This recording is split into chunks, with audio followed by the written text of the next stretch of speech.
just trust. It's about who controls it and how it benefits the rest of the society. So welcome and look forward to that conversation. Thank you, Dr. Aghi. I now invite Brad Smith, Vice Chair and President of Microsoft, to deliver the keynote address. Brad Smith joined Microsoft in 1993, and he leads a team of roughly 2,000 professionals located in 54 countries and operating in more than 120 nations. The New York Times has called Brad Smith a de facto ambassador for the technology industry at large. The Australian Financial Review has described him as one of the technology industry's most respected figures. Brad Smith, welcome. Well, thank you. I think I'll just stand for my 8 minutes. And first, thank you for the opportunity to be here. I have 8 minutes to talk about how we're going to reach 8 billion people. 1 billion people per minute. And of course, when I look out and see all of you, and I know that you hear that I joined Microsoft in 1993, I know that there are people here who were not born in 1993. I have been coming to India for many years, so at least for some of you, I was in India before you. I want you to know that. But let's talk about the challenge we face. Because AI is either going to close the great divides that exist in the world, or it will make those divides even wider. And I think that is the reality we must confront head on.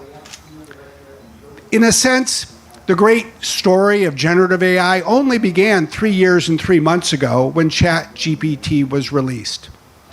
We're in the early years. But I would say that these early years are not altogether going well. Our AI diffusion report showed that at the end of 2025, 25% of the global north, the working age population there, is using AI, but only 14% in the global south. 25 to 14. That is the new divide. And it's getting worse, not better. In the second half of 2025, the growth rate in the north was 1.8%, but in the south only 1.0%. The first thing I would say is we have to address this with urgency.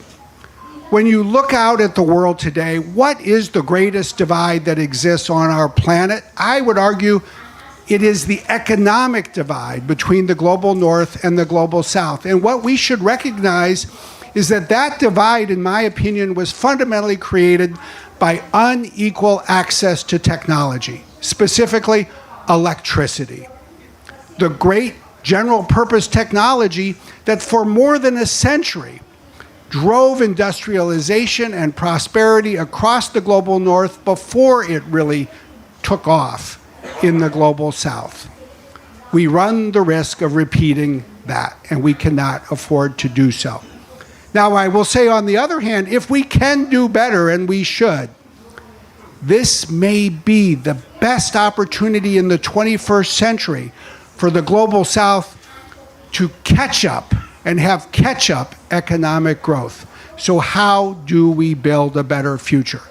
Well, it starts by bringing the infrastructure to the global south that the global south needs. That means data centers, it means connectivity, and it means electricity, and it means all three of them together. That's why Satya Nadella, when he was here in December, announced that Microsoft would be spending $17 billion here in India. It's why this morning we showed that we're on pace to spend $50 billion by the end of the decade in the global south, bringing AI here. That's not nearly going to be enough. We need to harness private capital. We need to harness public capital.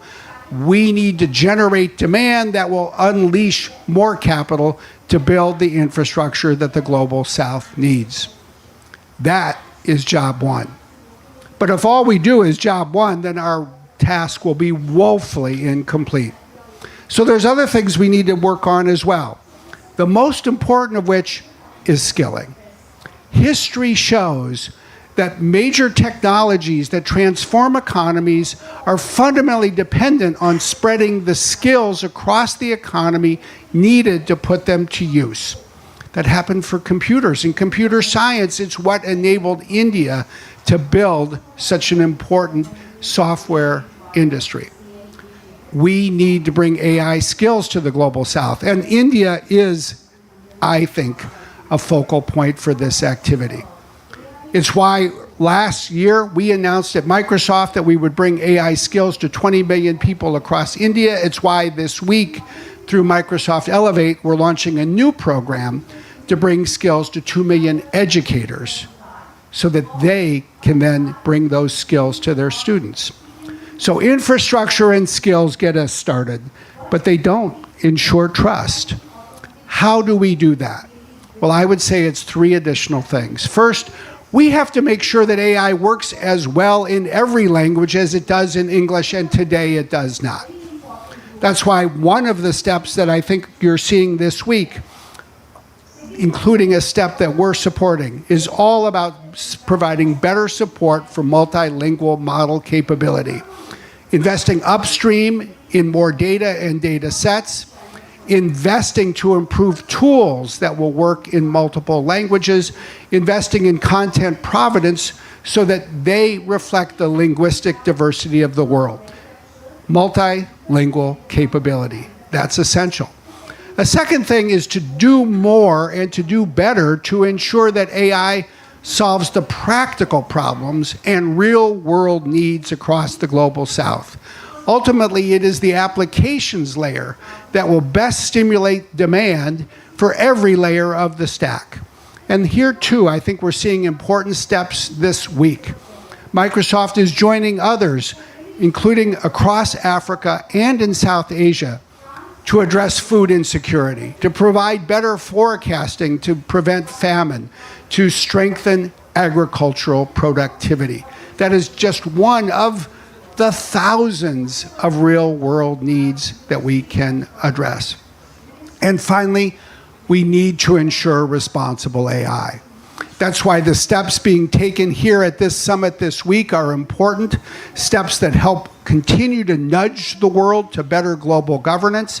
And ultimately, I think for all of us to remember that even while governments debate whether to adopt laws, children, as a world of AI takes off, we need to think about the future of work and jobs.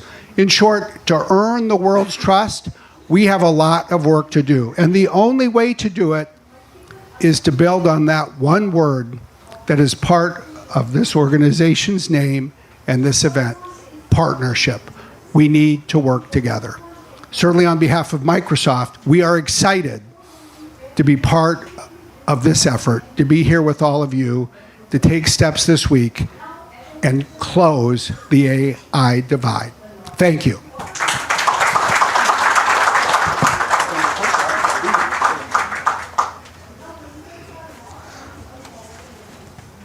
Thank you, Brad Smith. You actually summed it up quite well in 8 minutes, how to scale it up. So we'll try and make this session a little different. The highlight certainly would be you, the audience, who'll be asking questions to the panelists, because we'll try and make it more interactive, and I'm going to also ensure that the mic reaches you. Asik, the mic has to reach the audience. We'll be opening the floor to questions after I've asked one question each to everyone who are here. Bipul Sinha, CEO and Chairman and co-founder of Rubrik, is an entrepreneur, engineer, venture capitalist. He's the CEO and Chairman and co-founder of Rubrik. His story is fascinating, which begins from a small town in Dhanbad and goes straight to Silicon Valley. Then you have Aparna Bawa. I'm particularly excited because you have another woman in the panel. So she gets the opening comments and also the closing comments. Aparna Bawa is COO of Zoom. And Zoom, everybody knows, and you use it as much. We have Umesh Sachdev, CEO and co-founder of Uniphore. It is one of the world's largest AI native end-to-end AI and data platform companies. Let's begin with you, Aparna. The opening comment.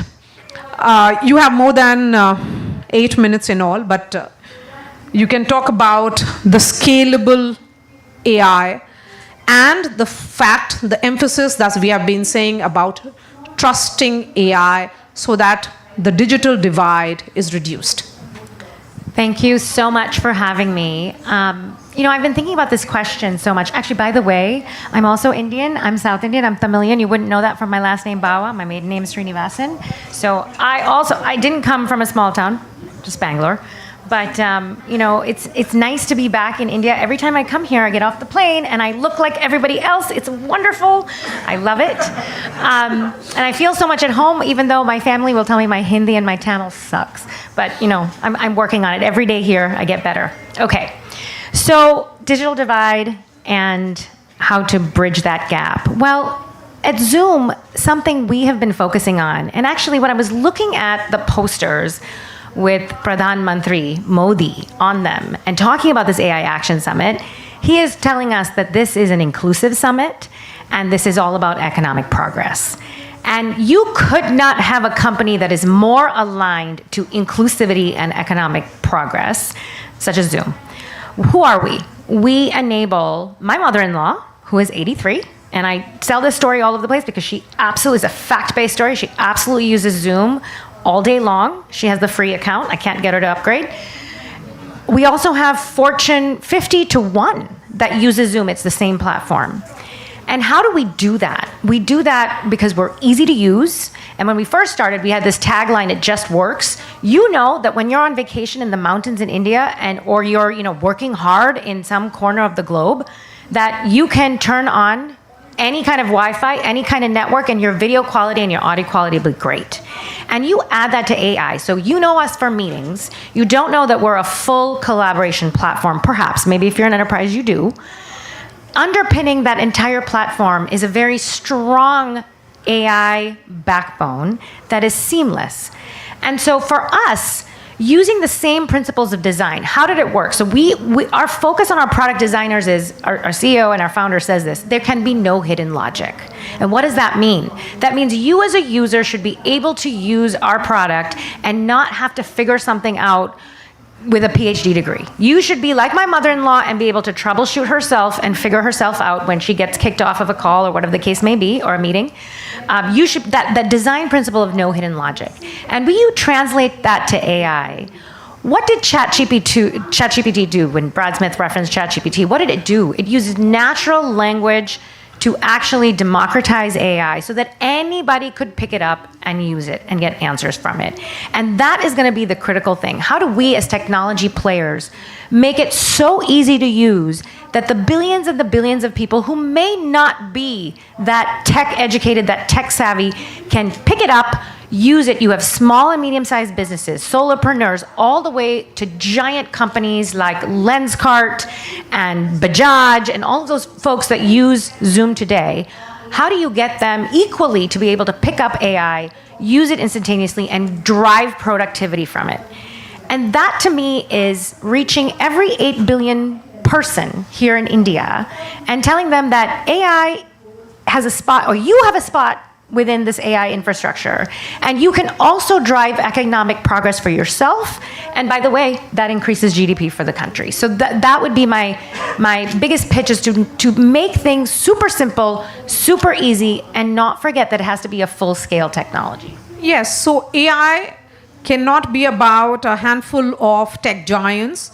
It has to be about AI for all, something Prime Minister Modi has been emphasizing on, democratizing AI and making it reach small towns of India. So, Vipul, in terms of the role, what do individuals have to do in order to be part of this AI, euphoria?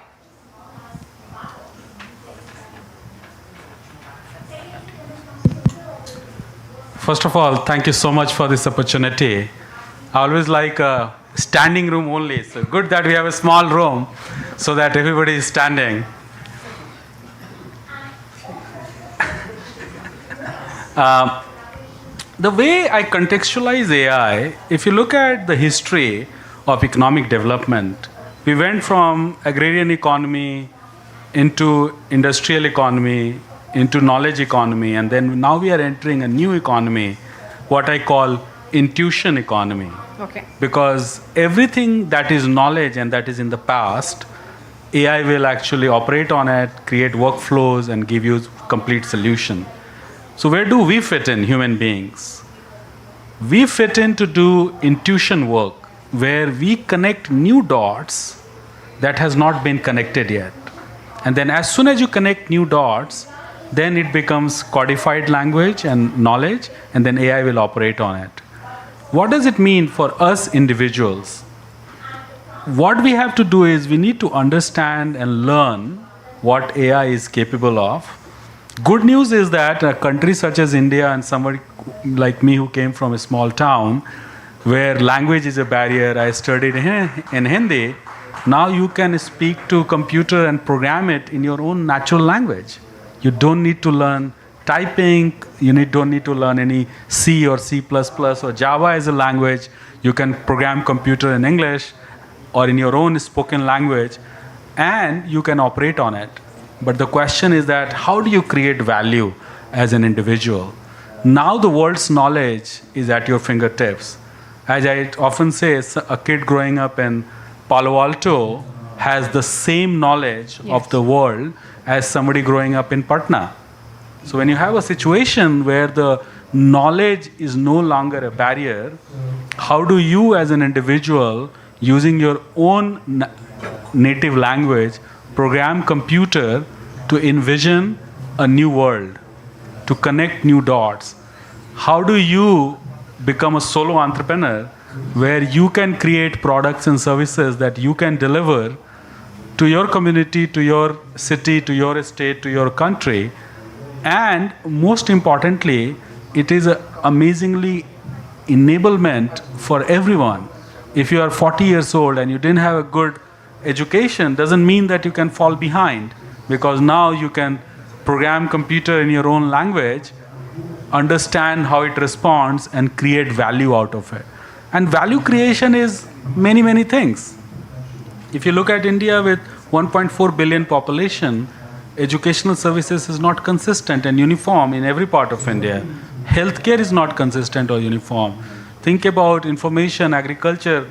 There are just so many verticals, industry verticals, where you need to deliver products and services using AI. So I feel like it is an incredibly amazing opportunity for all of India to rise.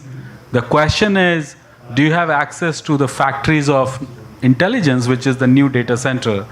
And with the government of India creating data center tax breaks and 150 billion investment, it will open up a lots of opportunities. So I'm very excited. Yes, so the fact here is that India is hosting, we are right here in Bharat Mandapam. The message is loud and clear. We are the voice of Global South, but we are also prepared to look for perhaps localized solutions to global challenges. It will be about us right here in New Delhi, in small towns of India, where the next big AI innovation will be coming from. Umesh? So once again, great to be here. Thank you for the question. You introduced me and my company Uniphore as one of the world's largest AI native data and AI platform. We are headquartered in Palo Alto. But for most people in this room who may not be aware, where was Uniphore founded? In an incubation lab in IIT Madras. Fantastic. In 2008, when Gen AI wasn't a word and AI wasn't a word, two of us, my co-founders sitting in the front row, we were incubating an AI company out of India, which is now headquartered in Silicon Valley and serves 2,500 customers. That's certainly a vision. That's exactly the vision. Yes. I think our opportunity in India, we have to be very clear the role India wants to play in this AI ecosystem. At this moment, there are two countries which are running the race super hard, and India is not one of them. Those are US and China. Whether it's LLMs, whether it's GPUs, whether it's data centers, India's certainly woken up. This week is a great example. But India has an opportunity to be the third wheel in this race. And that will be India as a leader for AI diffusion, for adoption of AI, for applications of AI. I argue that, we talk about how will AI be trusted. Let's start by assuming it's already trusted. The same ChatGPT that a startup founder in Silicon Valley by the name Arvind, who creates Perplexity, has access to. The same model is available to everyone in this room. And it's what we make of it. The same model that Uniphore uses is available to every startup founder, every developer in India. Now, yes, there will be servums, yes, there will be sovereign AIs coming up, but this is the moment to let 1,000 flowers bloom. When I go to Europe, I hear, this almost deafening sound about, regulation and the European Act. That is one way of stifling innovation right now. We haven't even scratched the surface. We haven't even figured out what this technology can do for business, for individual, for consumer. And the way this technology is developing, it is unprecedented. There is no technology that has moved as fast as AI, which means our way of regulating should be reactive at that pace as opposed to worrying about it even before something good happens and then putting the brakes for 1.4 billion people. So I would say the opportunity is let there be the next 10,000 Uniphores in the next 5 years, globally leading different areas of AI with applications, with adoption. For every one servum, local LLM, there should be 5,000 AI application companies. And that's how India will be in the top 3. Okay, let's open the floor to questions. Please raise your hand. Yes, sir.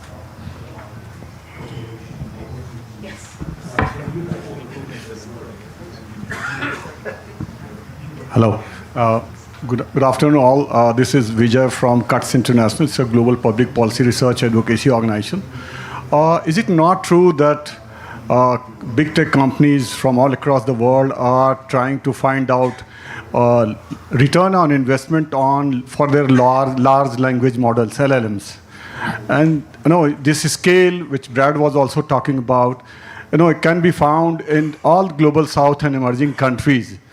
It's not the case of a perfect marriage between the two. Yeah. So the question of ROI in AI, who will take that? Anybody?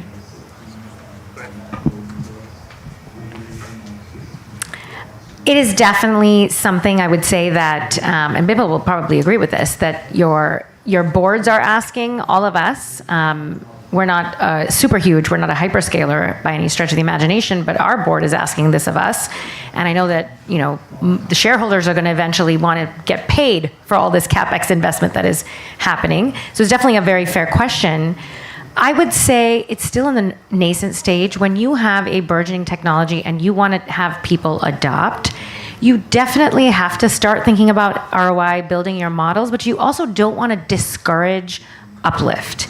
And I think for now, for example, I'll tell you, we have, even within, the most difficult thing for a tech company is the technologists automatically gravitate towards this. But you have a good 50% of the rest of the folks who aren't technologists that need to make a company work.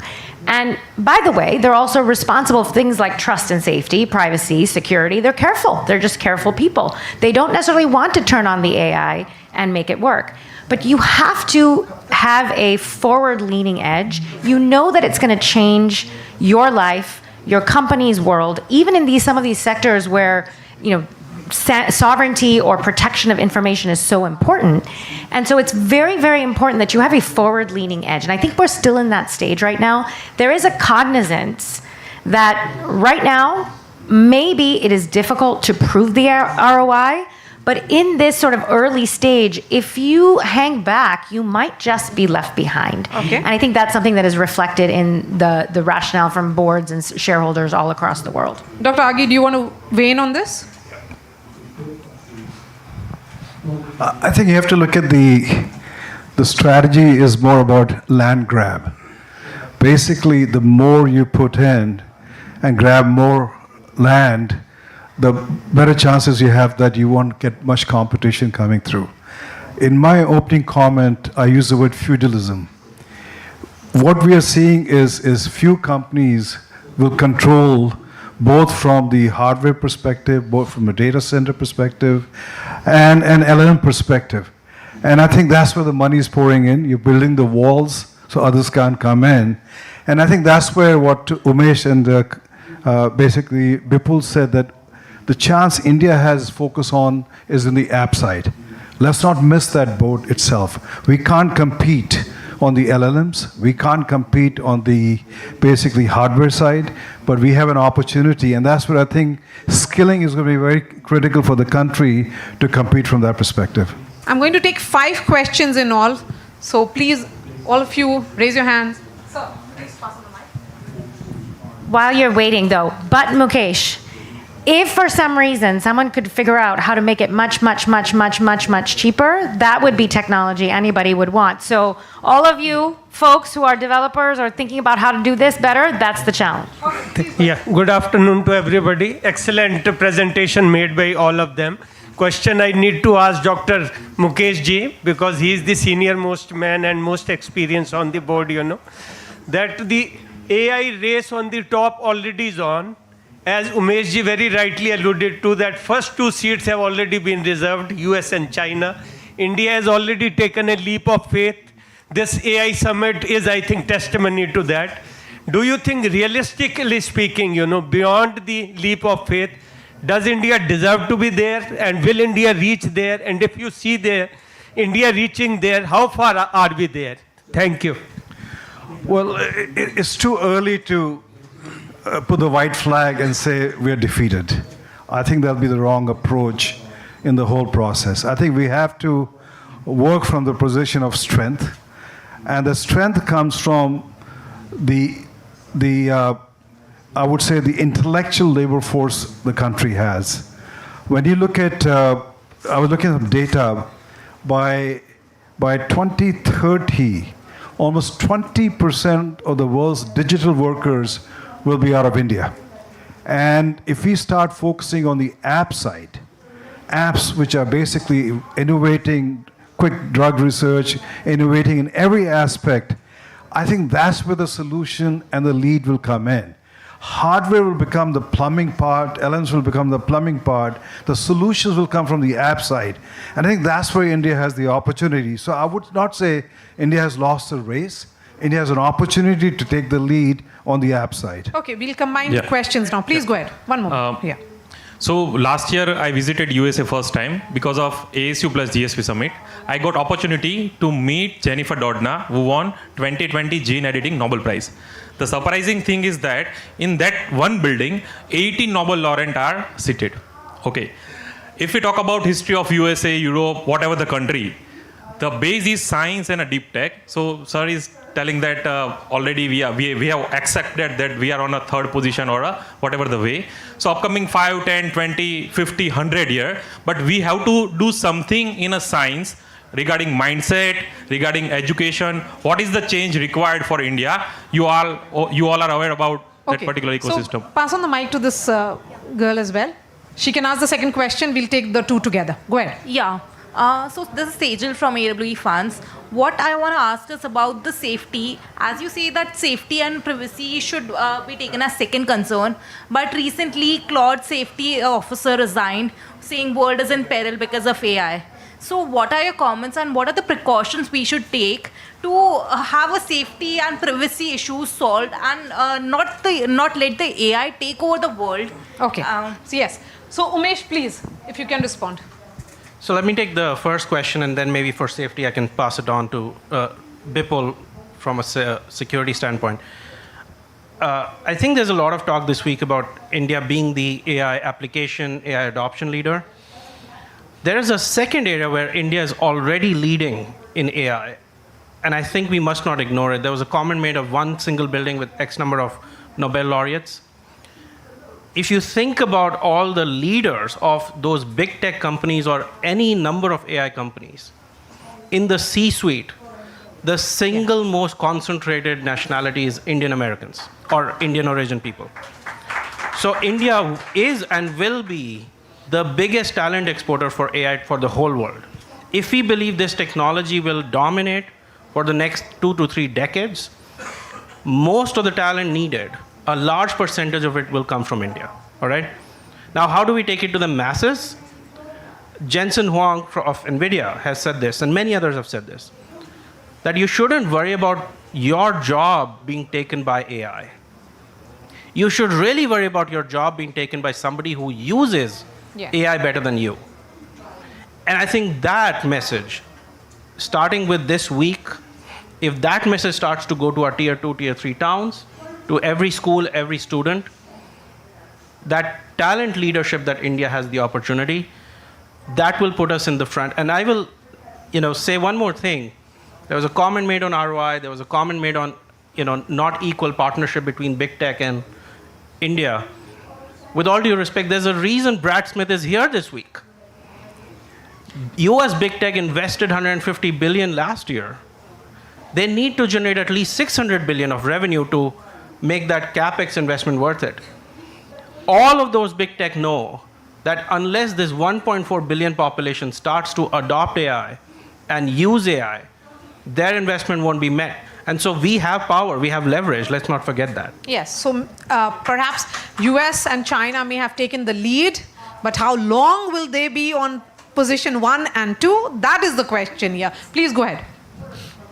Regarding the safety question, the most important thing in AI is AI trust. Yes. So if you are, for example, delivering a healthcare service and person on the other side thinks that the person is talking to a doctor, AI doctor, but doctor is an attack or somewhere in the middle they are stealing personal information, then the digital trust go down. As a result, the AI will not be effective because people will not use it. Because if you have worried about your personal information getting stolen, you'll never going to start an app that delivers the healthcare service to you. So the digital and AI trust is going to be very important. But AI is a probabilistic technology. It will hallucinate. So how do you create guardrails?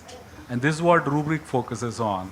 So what we are doing is we are helping AI give you a deterministic answer by fine-tuning the model, by creating guardrail where if it goes beyond what it taught to, then we stop the action of agents, sometime undo the agentic action.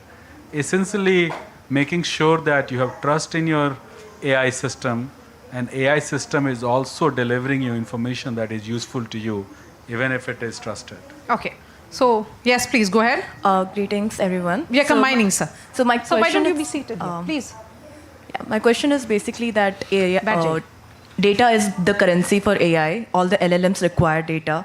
How can we ensure that there's equitable profit sharing to the people who are going to be giving data, which is the global south in general? Yes, please. Pass on the mic to Yes, please. Go ahead. Yeah. So I'm Jainam. I'm a final year student from BITS Pilani. So I have a question for Bipul. So we have seen one crop of leaders rising to C-suite in big tech. Then we have seen another crop of US executives starting their own company. You are one of the prime examples, even Umesh. And now, I am entering the workforce now. So what advice you have to youngsters like us who are looking to contribute from India itself to this space? So what should we look forward? Yeah. Okay.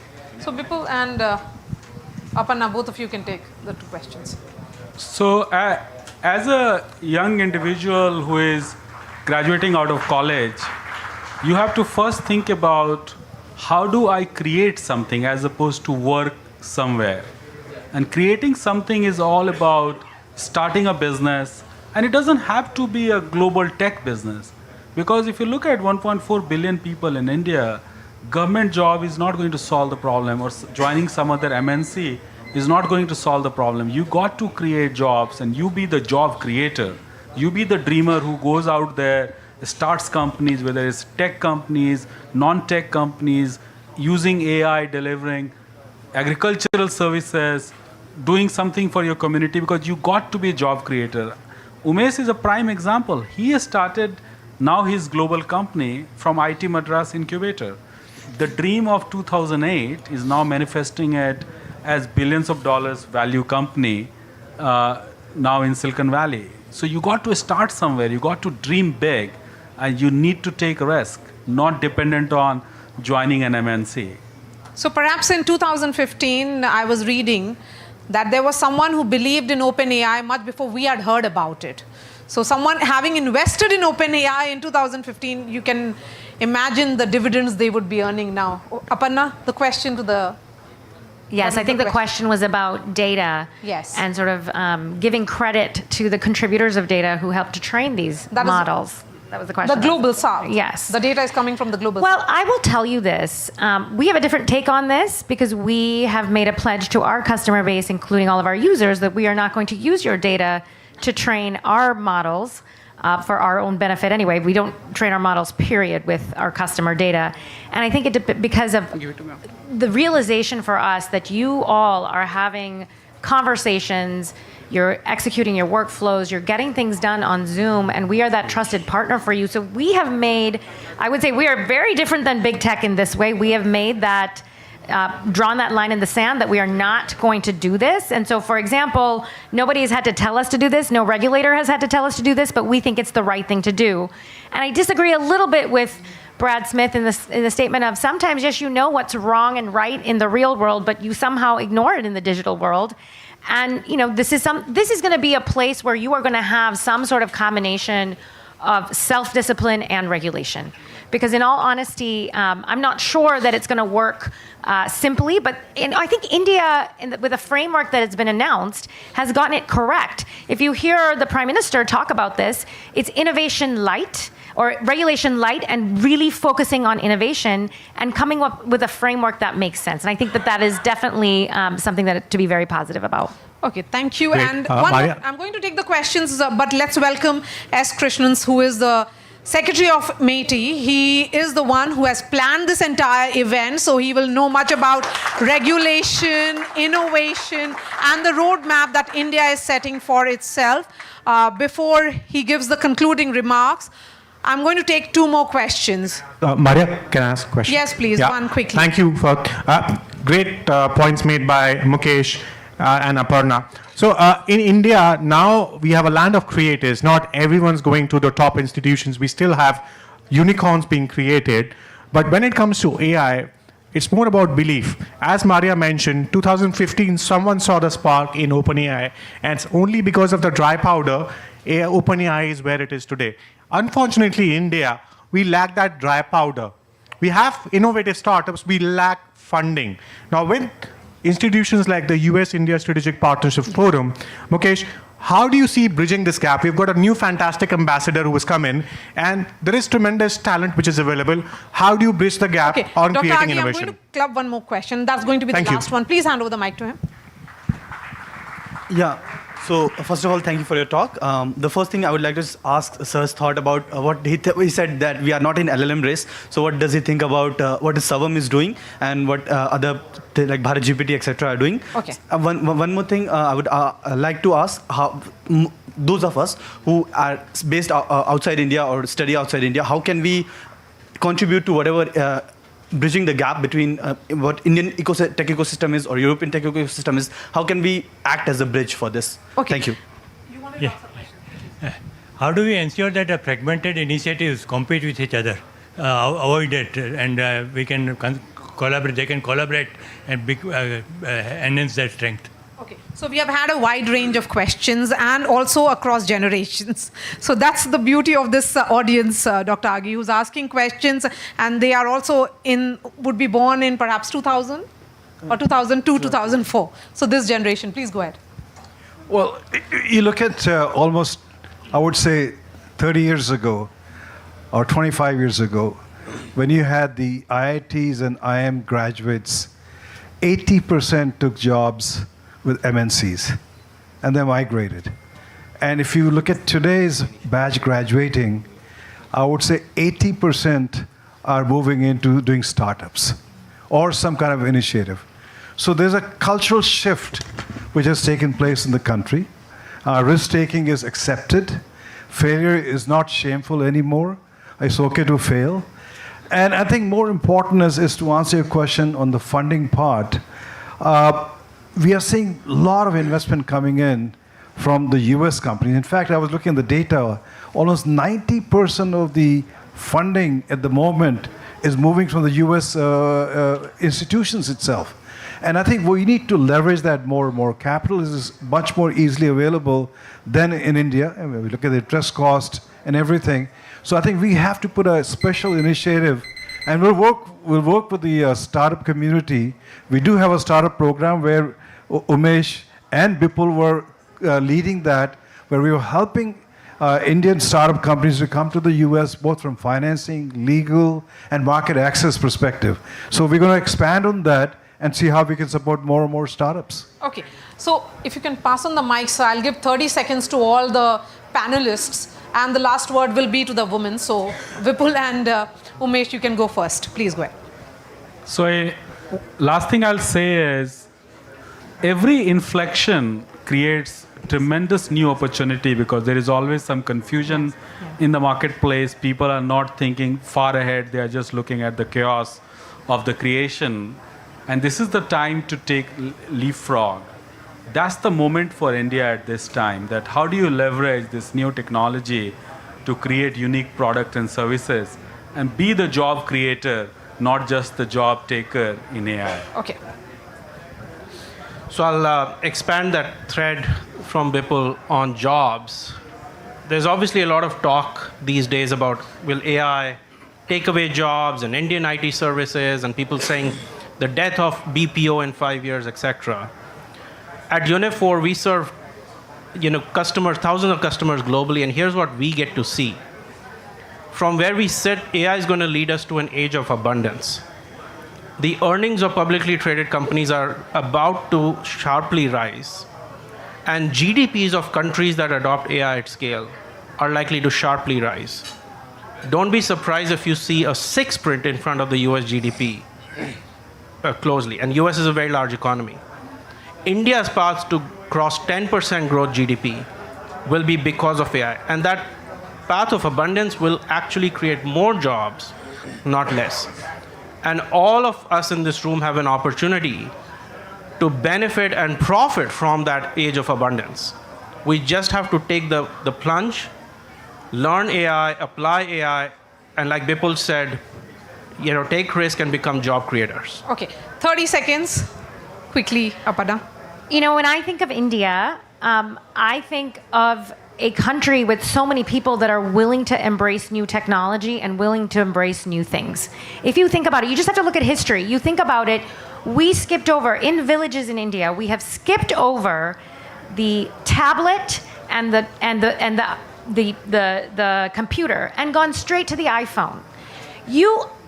When I was visiting, and you guys are capable of doing that, if you can do that, why not? So I would not think of it as a race that's been taken over by 2 behemoth countries. The world is for you. It's to be taken. Yes. So thank you so much. And please be with us. Let me give the closing comments to S. Krishnan. He is the Secretary of Ministry of Electronics and Information Technology. Mr. Krishnan, wherever. And let me begin by congratulating the Government of India for organizing this Thought Summit and for all the efforts that you have put in ensuring that we get to hear from the best minds, from venture capitalists to top tech companies, and also startups and policymakers. So congratulations on behalf of the entire audience. Please, sir, go ahead. Let me stand so that I can at least see the back of the audience. As I walked in, I was just asked, saying, was I getting enough sleep? And I was just joking with a colleague yesterday that right now, if you wake me up, I'll talk about AI and something about AI. I don't have to have a set of...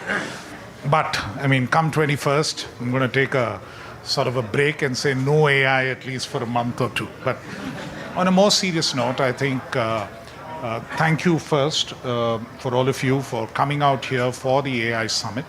A year ago, when the Prime Minister announced in Paris that we would be hosting this, the way we envisioned it was to actually make it more accessible and available to people. Because the idea, the whole intent of AI in India was about democratizing access to AI, access to the resources of AI, and making sure it's something that works for people. So just taking away from what Ms. Aparna Bawa was just saying about, what is happening in India with regard to AI, the whole idea is that the way that India accesses the digital world is by the mobile phone, and many of them are not even going to type what they want. So it has to be voice first. And through Bhashini and through many of the other initiatives that we've led, today across 22 Indian languages and across many of the Indian dialects, it's possible to just speak into a phone and say, I want this. A farmer can actually speak into a phone saying, I have this problem in my field and can you tell me what the solution is? Or he can consult a doctor and say, this is my issue in his own language, and the doctor need not even know the language that he's speaking. It'll be translated for him, and the doctor can actually prescribe or respond based on what he sees in terms of the analysis of an X-ray or analysis of some other diagnostic report. So that is the kind of change that AI potentially can bring to India, a voice-first model which sort of works in multiple languages. And that's clearly how it needs to work. We are not a one-language country. Content in this country is in multiple languages, so the challenge really is to actually have enough data from all of these languages to make sure that we can train our models, which is one reason why we need a model of our own, and having a Western model or a model from outside the country doesn't necessarily work. And the second thing is that we are looking to see how AI will work for people. Ultimately, it's about inclusion and the kind of things that what works when applied to the real world, what works in the agriculture sector, what works for healthcare, what works for education, what works for manufacturing. And many of these need not be very large models. They could be small models, they need not be language models, they can even be quantitative models or vision models, and in multiple other ways that they can actually work. And that's precisely the kind of work that is going on right now. Somebody was asking a question about resources and the powder. I don't think the powder is so much the issue anymore.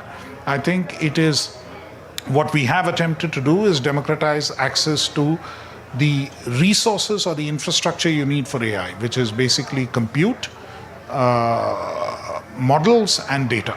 All three through the AI Kosh, we've attempted to ensure that people have access to. Today, you can access compute in India for about a third of the price that you can access anywhere else in the world, thanks to what we have done through the AI Kosh and the models. You have access already to 7,500 data sets. We are pushing that even higher. That's one of the challenges we have to solve often within government, where everyone thinks in silos, is unwilling to share. We have to break through that, and we are doing it. We had barely 300 data sets about 6 months ago. We have 7,500 now. We have to grow much faster. And the last set of things that we really need to do is also on, I already spoke about the models, but ultimately, India is going to be about applications and use cases. That's where the rubber literally hits the road. That's where the jobs get created. That's where actual benefit is delivered to people. And that is the space I think Indian companies and others will solve. You may not have coders and programmers, but you're going to have domain experts. You're going to have people who develop the applications. You're going to have people who have to actually go and deploy the applications in various organizations in different places, not just in India, but elsewhere in the world. In some ways, it's probably the Y2K moment all over again. So I would say that our embrace of AI is open-minded. Our embrace of AI is innovation first. Our embrace of AI is enough cause for optimism. We are going to lose far fewer jobs than the developed world is going to, if at all it's such a threat for jobs. But the opportunities to actually catch up in the development pathway, and the opportunity to actually become a Viksit Bharat, a developed nation by 2047, is by riding this wave of technology. And that is something that India promises to embrace.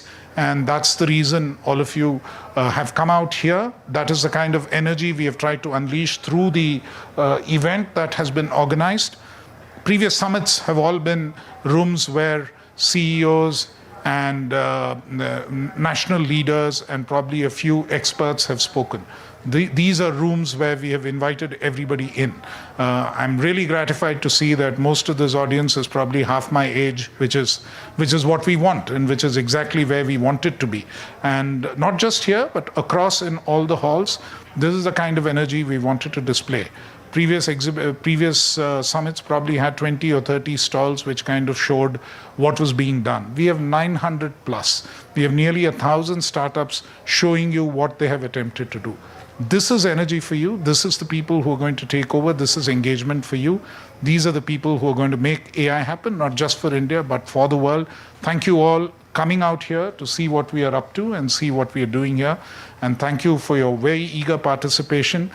Minor inconveniences aside, traffic aside, and I apologize for the weather also today. But all that apart, I think thanks for coming out. It's been great having all of you here.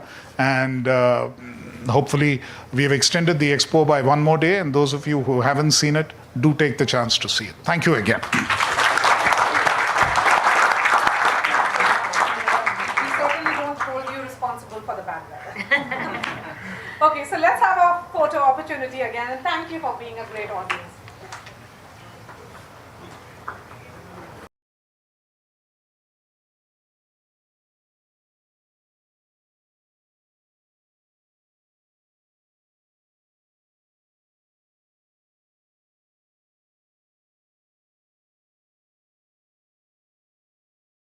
We have Dr. Sanjay Bahal, Director General Surgeon. Dr. Bahal, can we have a round of applause for our speakers, please? Thank you so much. Dr. Madan Oberoi with Google. Dr. Pawan Dugal. We've got David Rowe from the Australian Strategic Policy Institute. Great. I'll let the speakers introduce themselves. Meanwhile, we've got one speaker from Microsoft who's joining in. Right? We can start with David. Thank you, Kanishk, and thank you so much for having me here. It's a real honor. It's been an amazing few days. I've been wandering around the building for since Monday, and I just want to say how incredible it is to see so many young, keen, hungry, enthusiastic people who've all got their own startups that they're working on, or they're finishing their studies and thinking about what they're going to do next. It's both intimidating and hugely impressive. So it's great to be here. I've got a national security and international policy background, so I don't have a technical background. I will very much be coming at these conversations from a geopolitical perspective and thinking about, talking about how we cooperate. Those countries. And Australia, my home country, not part of the global south, but certainly included in the countries that are not close to becoming technical AI superpowers anytime soon. So I think all of those countries that aren't a great power in AI need to think about how they work together closely. So that's